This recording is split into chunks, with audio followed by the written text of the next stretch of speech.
Hi, welcome to my channel. My name is Annie and this is Unity Consciousness. Today we're going to be discussing the energy that will be prominent today, which is the 5th of September and continuing through the weekend. In the last video we did discuss the energy that would also be prominent today, which is a difficult aspect between Venus, which is in Libra, and Pluto that is in Capricorn. So this has to do with power struggles relative to money and or relationships. It's showing us some relationships that we feel are fated or karmic. It brings about very strong emotions, and these relationships may not be good for us. So please take a moment, pause, because this is fast-moving energy. Venus moves quickly, so at the time of the new moon tomorrow, this is gonna change drastically for you. Speaking of tomorrow, on the 6th, the day of the new moon, which occurs later in the day, but shortly after this difficult configuration square between Pluto and Venus, Venus in Libra is going to align with Jupiter, the giver of gifts and luck. So what that means is it's a very harmonious conversation that these two planets are having, and it's going to allow us to connect with people that gives us the inspiration and joy. And that is also being supplemented by a very positive aspect of the new moon, which will occur tomorrow evening between Mars and Pluto. That's a trine between those two planets as well. And we've spoken before about Mars and Venus and how much they really do.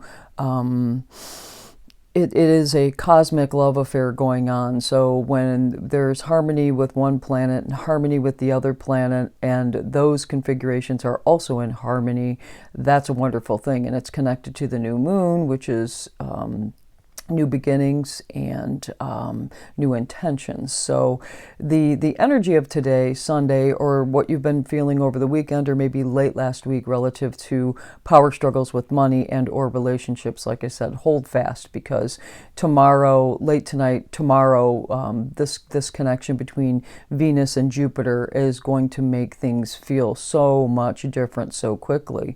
But that's because we've sat with the square energy between Venus and Pluto.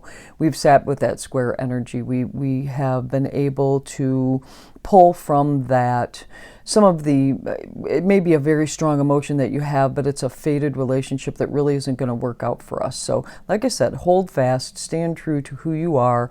Don't rock the boat too much in your external world. Make those changes internally, because the energy is going to supplement and fortify, bringing people together for the purpose of inspiration, hope, and joy, which is a lot of that Jupiter energy. So let's talk about the new moon. So tomorrow evening, there'll be a new moon in Virgo, which it's, 9 o'clock-ish, East Coast, U.S. So if you're on the West Coast, it could be as... It could kind of bump into Tuesday the 7th, but for a purpose, I am on the East Coast, so I'm going to speak of it as if it were East Coast time. So again, new beginnings, it's a new moon, so new beginnings, set new intentions, and then our focus should be in Virgo, which is health, well-being, finite details of your own self, your own well-being, or your situation, and setting intentions relative to that. So what aspects do we have at the time of the new moon? It is very, very harmonious. We've got with Uranus. Uranus is in Taurus. It is...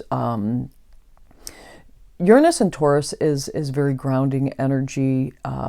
It is going to give us the sudden perspective, Uranus, out of the blue, Taurus, stability, speaking in harmony with Virgo, which is our well-being, our health, and finite details. So these are practical, tangible changes that come in out of nowhere, and you're going to be able to apply them in a very practical way to your life. And there's a lot of earth energy here, folks. So we spoke about Uranus is in Taurus, earth sign. Mars is in Virgo, earth sign. The sun and moon is also in Virgo, which is an earth sign. And then we've got Pluto, which is in Capricorn. That's also an earth sign. So let's talk about Mars and Pluto and why that's important too. Mars is in Virgo. And Pluto is in Capricorn, and they are going to trine, which is also a very harmonious conversation that they're going to have. So Mars is action, and Pluto is transformation, and Capricorn stands for the solidification of something, or the basis of something, the concrete details of things.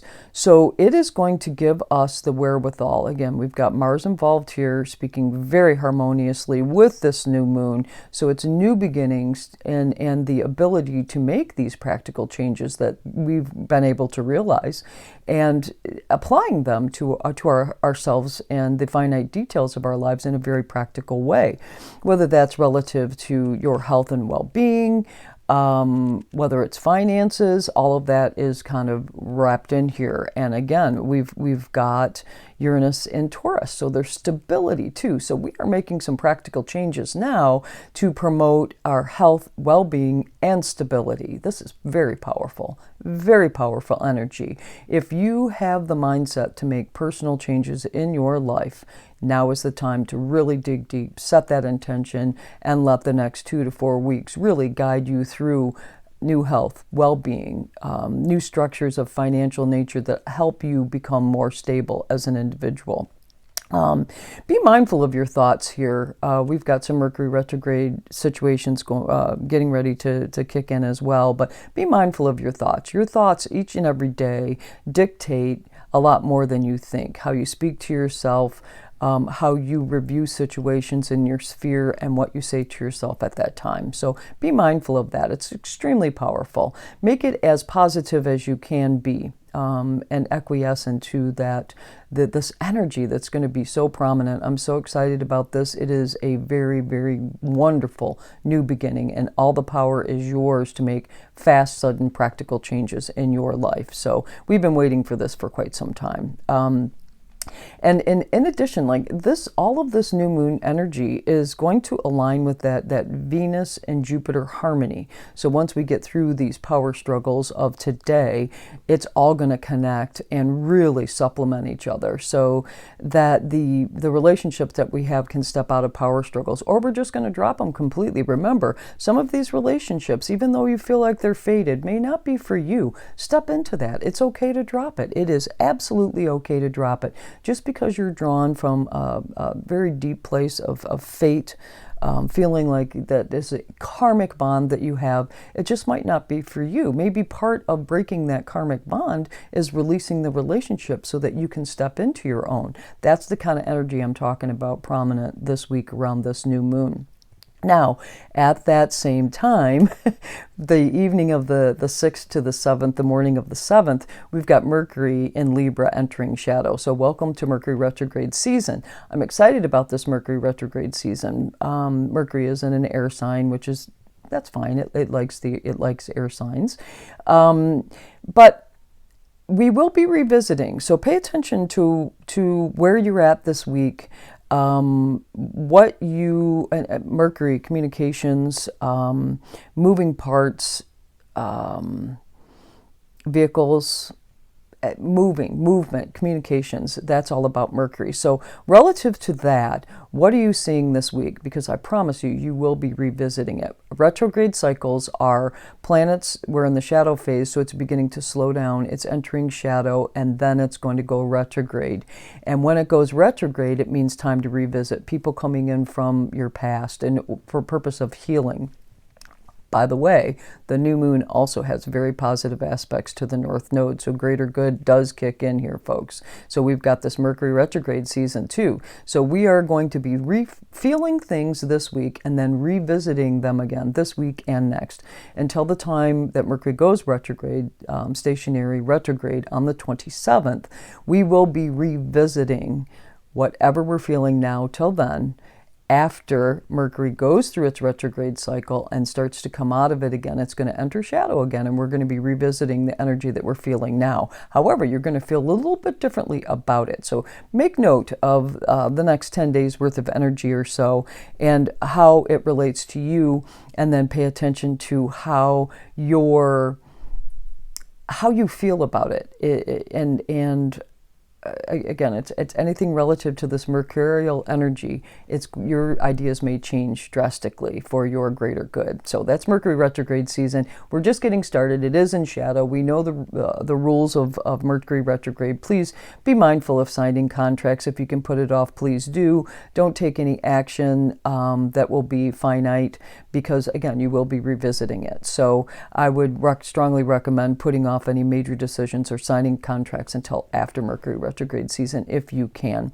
And Mercury retrograde season comes out of shadow in the first part of November, but the actual retrograde period of time that Mercury is going in reverse, or so to speak, going in reverse, will be done by the 18th of October. So the other thing I thought about here is the polarities. The cycle of polarities has been very, very heavy, not only in 2020, but also 2021. It's time to start revisiting those polarities and understanding within those differences there are also commonalities. And I have a really strong feeling about this, that once people recognize that by allowing someone to be themselves, that's the commonality. So if I allow you to be you, you allow me to be me, that's enough of a commonality. So now we're joined together in a front, in a common good front for the greater good of all. And I think we're going to be beginning to see that a little bit more over the course of the next 60 days, but most intensively once Mercury does go retrograde and then comes out of shadow. And we have the tangible application of things that we may have taken an opposition to. We can now appreciate that opposition. We there might still be opposed to it, but we can appreciate that opposition because it is attached to an individual or a group that we truly care for. And as long as they're not harming me and I'm not harming them, it's okay for them to feel the way that they feel. So let's see how this shakes out. I'm excited about this Mercury retrograde season. I think it's going to help us get through and work through some of these polarities that we've been dealing with in 2020 as well as 2021. Then finally on Friday, we've got Venus is going to enter the sign of Scorpio. Scorpio is an extremely intense sign. As I've mentioned before, I'm a cusper, Libra, Scorpio cusp, very early Scorpio, very late Libra. So I get Scorpio. I really get Scorpio. I align more with Scorpio than I do Libra. I get it. It's very intense. So we've got Venus moving into Scorpio. Venus stands for relationships and money. And again, it's a very intense time, deep attraction. Watch for obsessions that the 3D, Scorpio on a 3D level can be very undermining. It can be obsessive. It can be controlling. So watch out for that. Watch out for that. Let's use Scorpio 5D realities, which is very intuitive, very insightful, deep within, changes that come from within, from a very deep, passionate place. Having self-respect, having self-love, caring for yourself, so then you can allow someone else to come in. So Venus, when it steps into Scorpio, it becomes very, very, very intense. Again, money and relationships, could be relationships on the job, could be relationships with your family, and or that relationship with yourself. So be mindful of that. It's going to be in the sign of Scorpio for, 3 weeks-ish. That's generally the amount of time that Venus spends in a sign. So we'll have this level of intensity for quite some time. So let's wrap all that up. There's a lot of transformational energy that is fully supported this week by that new moon. It is time for us to set intentions that align with our greater good, intentions that allow people to be who they are and allow us to be who we are, and be confident in that. Practical changes for our greater good, but for the overall greater good of the planet and the universe as well. We've got the North Node here, and whenever we engage the North Node, it's the greater good of all, including ourselves and others. Be selective. Virgo is extremely selective, so we've got Virgo energy here all over the place. Be selective. Be patient. Allow the transformations to come in. Listen to your inner voice. Speak proudly. Speak firmly, but also listen with that same level of intention. And be respectful. And use your intuition. We're getting ready to step into Scorpio season, which is extremely intuitive. So tap into that intuition when you need to, because it will certainly be there for you. But always, always, always take care of yourself. Practice self-care first. Well, that's all I have for you this week. Thank you so much for tuning in. If you like this video, please do like it. And if there are folks out there that you think can be helped by listening to this video, please do share it with them. And if you want to know when the videos are dropping, hit that subscribe button and you'll be notified when a video is dropped. I wish you the best this week. I'm so pumped about this energy. It's super transformational. It's super just practical, wonderful, tangible earth energy, grounding energy coming in to help us make transformations in all areas, but relative to finite details as well. So thank you so much. I hope you have a wonderful week, and I will talk to you next week. Namaste.